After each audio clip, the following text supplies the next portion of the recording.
Assalamualaikum warahmatullahi wabarakatuh. Perkenalkan, nama saya Nisa Febriani. Saya di sini akan membahas tentang panduan observasi profiling peserta didik. Panduan observasi adalah buku petunjuk pelaksanaan pengamatan secara langsung terhadap proses yang berlangsung. Panduan observasi ini berkaitan erat dengan profiling peserta didik. Berikut ini merupakan indikator panduan observasi profiling peserta didik. Yang pertama etnik, kedua kultural, ketiga status sosial, keempat minat, kelima perkembangan kognitif, keenam kemampuan awal, ketujuh gaya belajar, kedelapan motivasi, kesembilan perkembangan emosi, kesepuluh perkembangan sosial, kesebelas perkembangan moral, dan kedua-belas perkembangan motorik.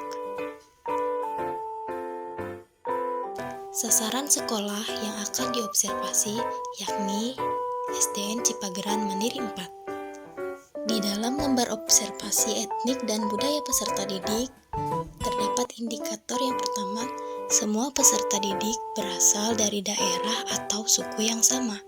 Yang kedua, peserta didik mampu mengenali keberagaman etnik yang ada di kelasnya. Yang ketiga, berdoa sebelum dan sesudah belajar. Dan yang keempat, menggunakan seragam dan atribut sesuai dengan aturan sekolah. Pada lembar observasi status sosial peserta didik, terdapat indikator yang pertama, tempat tinggal peserta didik. Yang kedua, latar belakang pekerjaan orang tua peserta didik. Dan yang ketiga, peserta didik dengan kondisi sosial ekonomi yang berbeda memiliki hak yang sama dalam belajar. Pada lembar observasi minat peserta didik, terdapat indikator yang pertama, mata pelajaran yang disukai, yang kedua, perasaan peserta didik dalam proses pembelajaran, dan yang ketiga, keterkaitan peserta didik dalam belajar, dan seterusnya. Pada lembar observasi perkembangan kognitif peserta didik, terdapat indikator yang pertama, peserta didik mampu memberikan contoh sesuai dengan pengalaman sendiri. Yang kedua, peserta didik mampu melakukan penarikan kesimpulan pada materi ajar dan seterusnya. Pada lembar observasi gaya belajar peserta didik, terdapat indikator.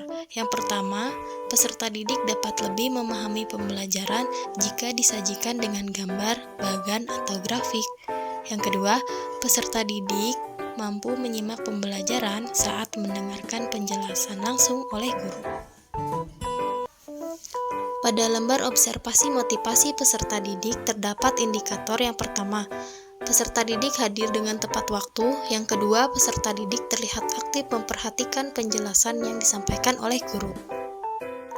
Pada lembar observasi perkembangan emosi peserta didik, terdapat indikator yang pertama, peserta didik tidak merasa gugup atau takut saat guru meminta pendapat untuk menjawab pertanyaan. Yang kedua, peserta didik tenang dan kondusif saat guru menjelaskan materi pembelajaran. Pada lembar observasi perkembangan sosial peserta didik, terdapat indikator yang pertama, peserta didik menyukai suasana pembelajaran yang menyediakan proses interaksi, yakni diskusi dengan sesama peserta didik. Yang kedua, peserta didik itu mampu menyelesaikan tugas kelompoknya yang diberikan oleh guru dengan baik. Pada lembar observasi perkembangan moral atau spiritual peserta didik, terdapat indikator yang pertama, kebiasaan berdoa sebelum memulai pelajaran. Yang kedua, tidak membedakan siswa yang pintar dan kurang pintar. Pada lembar observasi perkembangan motorik peserta didik, terdapat indikator yang pertama, melaksanakan permainan atau olahraga. Yang kedua, membentuk sikap dewasa terhadap dirinya. Dan yang ketiga, belajar bergaul dengan teman-teman seumurnya. Nah, itulah panduan observasi profiling peserta didik. Sekian dan terima kasih. Wassalamualaikum warahmatullahi wabarakatuh.